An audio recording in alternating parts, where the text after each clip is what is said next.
Welcome to Expat American. I am the Expat American. Would you like to hear some Russian propaganda? We spend a lot of time on this channel talking about what Russians think of America and what Americans think about Russia. But what does someone think about this whole situation and everything that's going on in the world right now that is not Russian and is not American? He is an Anglo-Saxon, but he's also not from Britain and not from Western Europe and not from Canada. He's a real man, a hardworking man, a blue-collar man, a carpenter. And let's talk to him and find out what he thinks right now.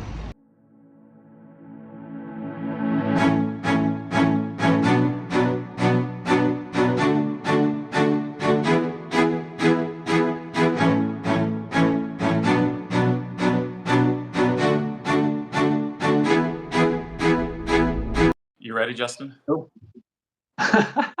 Yeah, ready as ever, but yeah. I am here with another English speaker who lives in Russia, who is not a Russian.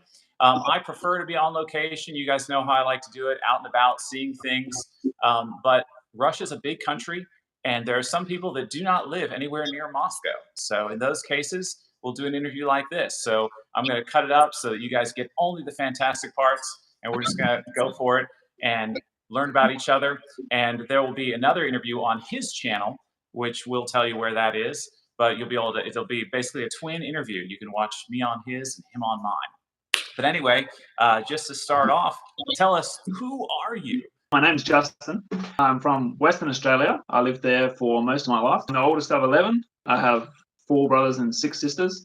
Now I'm a married man and we have 4 children, 3 of whom were born here in Russia. If I'm not playing guitar, I'm fixing cars or filming YouTube videos. So, what do you do to make money?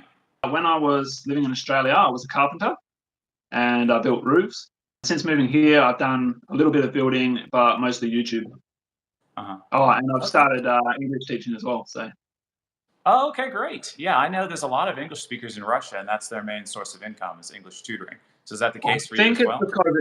Yeah, well, it's the easiest thing to get into if you haven't already organized a job when you came over. So you are a carpenter and an English tutor here, and you have aspirations of becoming a farmer, is that right? That's kind of like a dream, is to start farming, but that takes a bit of time to get into. So if you don't have money, you have to start small. So we're working towards it. I grew up in a small town, like a country town in Florida. Although it's Florida, when people hear Florida, they think sunny vacation spots, but I'm in the most northern part. So it's definitely the southern culture of the United States of America, very close to the Georgia border. And I watched some of your videos, and you strike me as a country boy as well, even though you're from Australia. And so I got my one country-looking shirt to appeal to your audience. Be relatable, be all that I can be for you guys. Yeah, you can't really see it in the thing. They've got the little badges and Australian Bush Outfitters brand. So that's like an Australian bull, something like that? Yeah, it's a bullhead. That's actually the logo for an Australian clothing company, R.M. Williams. Okay. But yeah. Wow. Yeah. Oh, very cool. So, yeah, I mean, I don't know much about except what you learn about in school. And there's of course a handful of movies I've seen over the years, like the Crocodile Dundee movies. I saw the Hugh Jackman Australia movie, which is a bit ridiculous, but I still like it. Are those fair representations of your country? I haven't watched the Australia movie, but I have seen Crocodile Dundee. It's not today's Australia, I don't think. Depending on where you are, if you go like right out bush, so bush is like how we call like the outback, the forest kind of area. In Australia, we don't usually call it a forest; we just call it the bush. If you go out there, you can find some interesting characters just like that. In the cities, it's a lot more like what you'd find in America, I presume. It's not quite so crazy. And do you feel like Australians have a good sense of the United States? Because what I get from meeting different people and being kind of an international person is that everyone on the planet seems to know the U.S. well and different states and different culture, but the reverse doesn't seem to be the case. I think that is true. I put it down to the fact that most of popular media comes from the US, so the culture is a lot more well understood elsewhere. Whereas, like for instance, Australia, we don't have a lot of international media. Like, there's not many movies with Australians playing Australian characters in theaters anyway, or like even in music and stuff like that. So America's exposure to other countries through just pop culture would just be a lot less the other way around. What was your impression of Russia before you came to Russia, growing up in Australia? Because I've said before, for myself, as a U.S. citizen growing up in America, I didn't think much about Russia, and if I did, it was what Hollywood taught me, and what they taught me was that it's a cold, dark place full of bad guys. My only exposure to like what Russia might have been was through like history books. Russia was kind of the enemy for whatever reason. They thought that Russia was a threat, and we went kind of, well, not exactly straight away, but into Cold War sort of thing. And so I had like this idea that they were somehow the enemy. You get obviously a lot of books written on communism being a threat, and that I think a lot of the way history is taught is that they kind of equate Soviet Union and Russia as one thing, and so yeah, that's kind of how I thought. Like you read Soviet Union, you just put Russia there. That's the whole kind of thing. So the idea that Russia today was not communist and not even like it's completely different to back then didn't really occur to me at all. Then as I got older, obviously you become more aware of like news and movies and how it's portrayed. That, you know, if there's a bad guy, it's a Russian. The mob's always Russian. Well, you just get this idea that they're always shady, not trustworthy, and trying to kill you. Kind of hear that they're backwards. It's communism. You know, they don't have enough to eat, or everybody's poor there, or you know that kind of thing. And yeah, when I got there, or here, I guess, yeah, it was completely different. And even since 2013, like it's changed completely. It like I remember seeing like, oh wow, they've got Western cars here. There's so many cars everybody's driving. For people who are poor, that's kind of strange. And then yeah, I guess I thought they'd be backwards. You know, we were coming over because they couldn't build stuff for themselves, but it's not like that at all. I actually am kind of embarrassed of what my opinion of what it would be like was when I actually came over here. I just had no idea. It's yeah, it's amazing how kind of complete the propaganda is, if you could call it that. Yeah, that you get. The only information you get is negative, and it has no. It's not doesn't reflect in reality. Right. No, So it's sad. Yeah, because I mean, there are people that know me that still believe the mainstream media over my words and my videos. You know, well, that's because you've been brainwashed. Exactly. I went to Puerto Rico and stuff, but there's a difference between going on a trip and helping out as a Christian doing volunteer work and actually moving to that place. So what do you think caused you to actually move?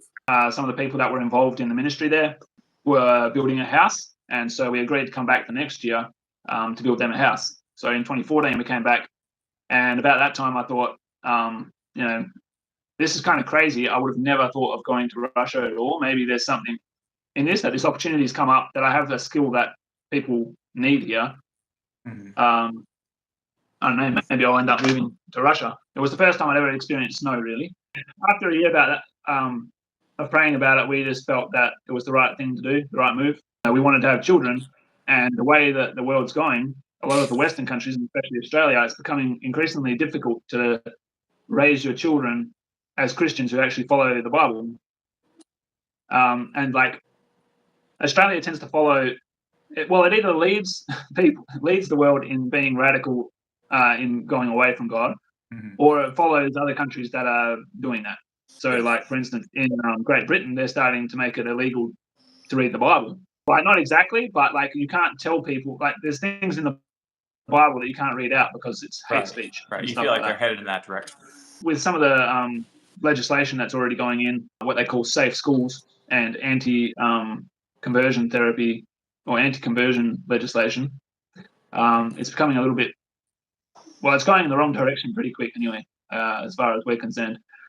That, and there's a whole bunch of other things. Like we had always wanted to get a bit of land and start farming, and we could already see back then that they were starting to make it more and more difficult to do that through legislation and just different hoops that you have to jump through to actually be able to sell anything. It was going to be impossible to do that. And just recently they passed a law in WA where you have to have an Aboriginal consultant to do anything on your property. So you can't plant a tree. Sounds like the Aboriginal thing in Australia is like I guess maybe like Native Americans in the United States, where the government might be trying to do some things to what would you call it? To try to be fair, I guess you Well, could say, to the indigenous uh, people or the people that were there before, or something like that. well, to be honest, they don't really care about the Aboriginals at all. Like, because the really all that the Aboriginals need, because all that stuff's in the past. We don't live like that anymore. Right. Like how it was when they came to the country. Nobody lives like that. The Aboriginals don't want to live like that. They want how society's moved on. And like, there's so many. I've got a pesky fly now. The Aussie wave. It's not really about the Aboriginals at all. So you It's think it about might be political it's about games? well, they already because they're trying to get people off of farms, and they're just trying lots of different ways of doing that. You know, whether they burn them down or whatever, make legislation to make it impossible. Because there's a And lot why of do you small think they're farmers doing that? there's a lot of small farmers that are working around big agriculture, and they're actually making quite a bit of headway to the point that people are getting a lot better food outside of the supermarkets and stuff like that. And so the easiest way to get rid of those people is to make it too expensive to start up and to make too much red tape that they have to hire somebody to work through it all for them, and they just can't afford it, so they just end up not being on the land Do you anymore. think it's government workers in cooperation with big farms to push out small farm businesses? Is that the idea? I don't know if it's that exactly, but like a lot of the kind of global agenda type stuff, and I'm talking from stuff that like the EU has said, the UN has said. There's a whole bunch of these kind of global collectives that have put out what they want the future to look like, and they want to phase out meat. There's a whole bunch of things that they're trying to get rid of because, well, even like dairy, they want to get rid of. Or nobody's just going to roll over today and go, oh, by the way, I'm going to change my diet to something completely different. So that's kind of what Australia is now. It's not anything like how I grew up. It was a lot more carefree. You could, if you wanted to do something, you could do anything pretty much. And now it's not like that at all. Where have you been in Russia? Like what cities, what places? And what do you think of these places? Because Russians would be curious what you think of them. And people that aren't Russian, that haven't been here, are curious what Russia has to offer. Like what cities, what locations, nature, things like that. When we first moved here, we moved to Novosibirsk, which is I think it's the third largest city in Russia. That It's pretty right. big. Well, it's got a big river running through it. It's got a really old metro runs across the river, I think. And as far as cities go, it's quite shocking coming to Russia from Australia, where just about everybody lives in the suburbs, and moving to Russia, where most people live in apartments and kind of don't really like suburbs. Like they don't like the idea of your own house where you have to sort everything out yourself. They're like, I mean, it is changing a bit, but when we first moved here, people were like, why do you want to live in a house? You know, you're further away from everything. You're, what are you going to do if your, boiler breaks down? Or, there's all this other stuff to worry about. But for me, it was kind of interesting because we lived in a house, but all around us was getting built up with like these, what are they, 15-story to 20-story apartments. They're just like, it was a forest and then it turned into just apartments everywhere. One thing I noticed was that there was a lot of like parks and different things in there, but where we were wasn't really the pretty part of Novosibirsk. The other side of the river was a lot better, had a lot more nice places to walk and do that kind of thing. Certainly not like Moscow. The roads aren't quite the same in Novosibirsk. They're getting a lot better though. Just as we were leaving, they were redoing the whole, like, all the roads in the city got redone. They had a couple of really big projects getting done. I did a video on it a while back on just different projects that were happening in Novosibirsk. That's one city we've been. A lot of people tell us that, like, why did you move to Novosibirsk? Like, that's not the place to move. Like, that's not a pretty city. Like, it has pretty elements, and a lot of the newer stuff looks nice as well. But yeah, compared to some of the other places, it's not the same. Where we are now in Belakurka, it's a lot more kind of our taste. It's slower. There's no traffic jams. There's green trees and everything everywhere. Mountains and not that far away. A lot slower paced. So you moved from a big city to a small town. Where else have we been? Oh, we did. We moved from the third biggest city in Russia to a town of less than I want to say 50,000, but it's not very big. It is getting bigger, but it's not. Yeah, very the big. impression I've been given from Russians oh, is that over the recent years, Russia has really been building up their infrastructure around the whole country, and things have been getting better outside of Moscow and St. Petersburg, just in cities in general. And I've done videos of different towns, and I'm impressed because the impression I was given is that maybe it wouldn't be so nice outside of Moscow, but that has not been the case to me. It is definitely comparable to the US, if not better. You can find places that are like really run down. Everybody's kind of like, it's not that nice. But like if you put it in perspective of like in the 90s what it looked like here to what it looks like today, and the fact that this country is just so big, what they've managed to do, like even since we came in 2013, the amount of infrastructure, the way the quality of the roads has come up, it's incredible. And like some services, I don't know exactly when they were started, but some of them are pretty good, like Wildberries and Ozon are pretty convenient. Ozon's not as good as it used to be, but Wildberries is still pretty good. Right. Yeah, I wonder if the US is experiencing their Russian 90s now. Yeah, well, I mean, you have the same sort of silly policies, and you'll get the same sort of silly results, won't you? Yeah, I think that the rest of the world is experimenting with do they need traditional family values? And they're running that experiment, and we're seeing cultural collapse, in my opinion. So when we came in winter, we went to a place called Krasnoyarsk. There we had the nice old Soviet square, the big, huge open space with the kind of old-fashioned lights around the outside. And because it was winter, most of the time the lights are on. It looked really nice. Right. And then but in Divnogorsk, there was like this river, and the mountains kind of came down to the river, and it looked just like out of the storybook. Yeah. Yeah. Okay. No, I agree. Definitely. It was beautiful. And the water was like this turquoise color. Yeah. A lot of places in Russia have that look, the nature and just the old cities they have here that we don't have in the US or Australia. How would you compare, just kind of in a nutshell, Australia versus Russia? Well, I mean, it's really hard to compare countries. Like, for instance, if I told you what Perth is like, it doesn't really characterize. So that was the city I grew up in. It doesn't really characterize Australia as a whole. Right. Just like if I was to say like what Novosibirsk is like, because I can't really tell you what Moscow is like because I've only been there for one day. Right. And I can't tell you what Vladivostok's like. I've never been there. So if I was to compare them, I would be going from what I've seen, right? So right. Like there's a cultural similarity, right? So even though I haven't been to your cities, if I go there, the people are going to act similar to the way they act here, and they're going to eat similar things. And if you're a Russian watching this, you might be curious, how is Australia different? Australians are a lot more friendly right off the bat, as in the general. And like if you walked up to somebody and asked directions or something, they're going to give you a much more kind of initial friendly response. They'll smile, maybe. They'll just be a lot more kind of. It's hard to say because, like, as an Australian, to me that's normal. You come to Russia and you have, on the other hand, people seem a little bit kind of. They'll give you information. They're quite helpful, but they don't seem particularly friendly to start off with. Once they find out a little bit more about you, they really warm up to you, and they're really friendly people. But they don't tend to be the type of people to just smile and say. They're not really interested in other people until they know them. Yeah. So much, no, I absolutely agree. I've said this many times. I don't want to bore my super fan subscribers, but I think that there are two things in meeting people.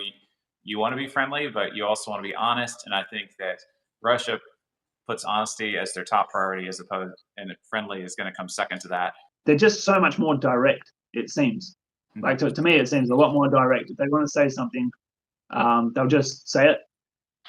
So, like in Australia, you'll be I presume it's the same in America. You'd be a little bit worried you'd offend somebody.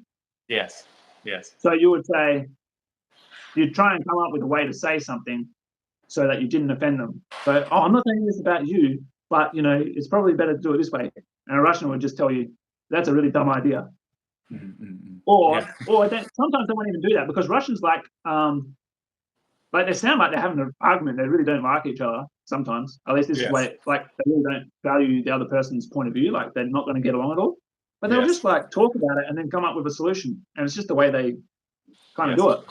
And on the one hand, I really like it. On the other hand, I find it really confronting. Yeah, I mean, my wife was born in the Soviet Union. She has a child from her previous marriage who's a Russian. And when they're interacting, and when I hear her talking to other Russians, sometimes they're speaking Russian, they're speaking fast, and it sounds to me very aggressive. And it took some getting used to. They don't mean anything. It's not like a big argument necessarily. They're just working it out how they do. So it's fun. It's very interesting to have this international life now. Russians tend to be more kind of blunt and to the point, and then Australians are a lot more kind of politically correct, I guess you could say. One of the things I liked about Russia was that family is valued a lot more here. So like if I go walking around, we've got 4 children, and I presume you'd get the same kind of thing. We walk around with our children, people go, oh, wow, you've got 4 children. You're so blessed. Like, you're rich. Like, they'll actually say that. You're bagati. You're rich. You never hear that in Australia. Like, outside of like maybe conservative Christian circles, and even there you won't always hear that. And they don't mean that you have lots of money. They mean that you are rich in a better way. Yeah, because you have family. Family is in a biblical way. Yeah, exactly. In Australia, they go, how do you afford that? How do you manage that? How do you, like, it's just that they don't think of it as they think of it as a liability. This cultural difference is very damaging to the West because statistically, if you want your culture to just maintain, let alone grow, you need to be having 3 children per family. Yeah. And in the West, Australia, US, Europe, Britain, it's something like 1.5 kids, something like that. So it is long-term detrimental to the Western culture. What's your family residency status now? Because none of us are citizens, when our children are born here, they don't get citizenship straight away. So they have to get Australian citizenship first, because they don't get that automatically because they're not born in Australia. You have to apply for it. My wife and I and our oldest daughter have permanent residency. 2 of our younger children have temporary residency. And we're in the process of kind of applying for permanent residency. But we kind of forgot a few things and ran into a little bit of a sticky situation with that. And then our youngest one doesn't have any residency status at all. She was only born a few months ago. Will it help you if you and your wife become Russian citizens? Do you think you're interested in that one day? Oh, absolutely. If we could do it, we'd do it straight away. But from what I've heard, we were informed that it was like 5 years we have to wait before we can apply for Russian citizenship. I've heard that there's a way that you can get it quicker if you can speak Russian well, but I can't speak Russian that well at the moment, so it's not really possible. And at the moment, they're trying to cancel that option. So I probably won't be up to that level before they cancel it. So yeah, my wife and I, we're doing different government things, and we're encouraging, if at all possible, to make it easier for traditional family values Westerners to come to Russia and live and be productive and obey the law and help the country grow in a positive way and grow in terms of just numbers of people, which Russia needs as well. Well, I want to ask you one more question, and that would be, what can you share with us on this program that you've never shared on your YouTube channel? But before I do, guys, I want you to tell us the name of your channel. What is it, Justin? It's Backyard Russia. Okay, very good. And I'll put that link on the screen so you guys can go subscribe to his channel.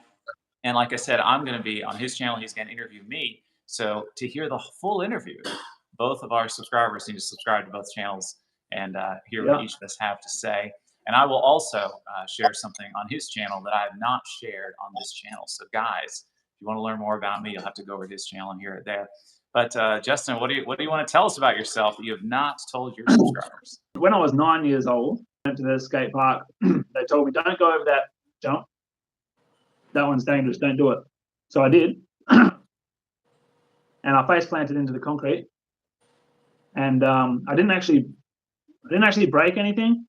I tore my gum like away from my teeth. That trauma caused the jaw to grow abnormally, and I ended up with a massive underbite. Oh wow! To the point where I couldn't chew food properly. So I had a lot of difficulty eating, and I looked a lot different than I do now. Probably like from here up, I look the same, but like down, I was completely different. I had major jaw surgery to like fix it so I could eat properly. Wow. And yeah, so I had double jaw surgery or something. So I had the top jaw completely cut off, and the bottom jaw was also cut completely off, and they moved it back, and then they put a few plates in and screws and whatnot. They slid it back and they slid the top jaw forward, but they cut the top jaw in half and made it wider. And yeah, you can watch all this stuff on YouTube. I had a friend, not me specifically, but the actual operation. The type of operation. I had a friend informed me before the operation that he had found the actual surgery on YouTube, and he's like, "You should watch it." I was like, "There's no way I'm watching that before I have to get the surgery, and I'll never do it."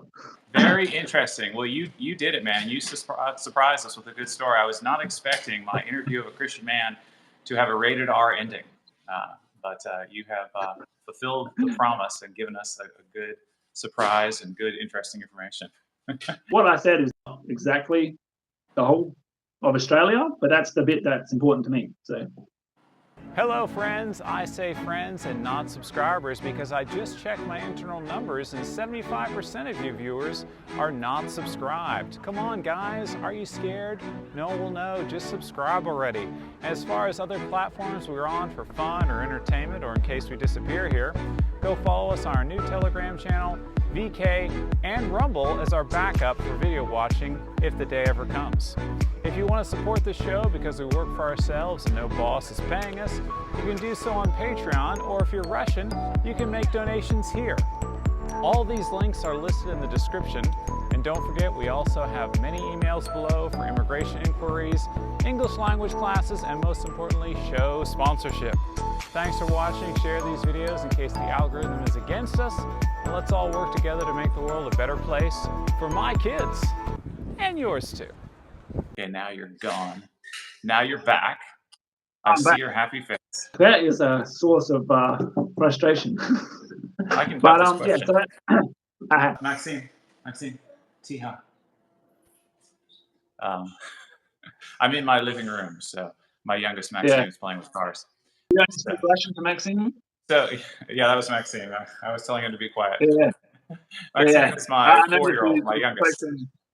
Spoke to him in Russian. Is that your? Do you only speak Russian to the children, or? Yeah, I speak. Yeah, I mean, I can speak Russian and English to them, but we focus on Russian because we're in Russia, and because I don't speak Russian that well, I'm trying to learn the language. So we try to practice Russian with the kids all the time. If it's on the show, we speak English. If I have a deep conversation I need to have with my wife, it's in English. Otherwise, it's in Russian. So, it has to be vertical, does it? Yeah, it does.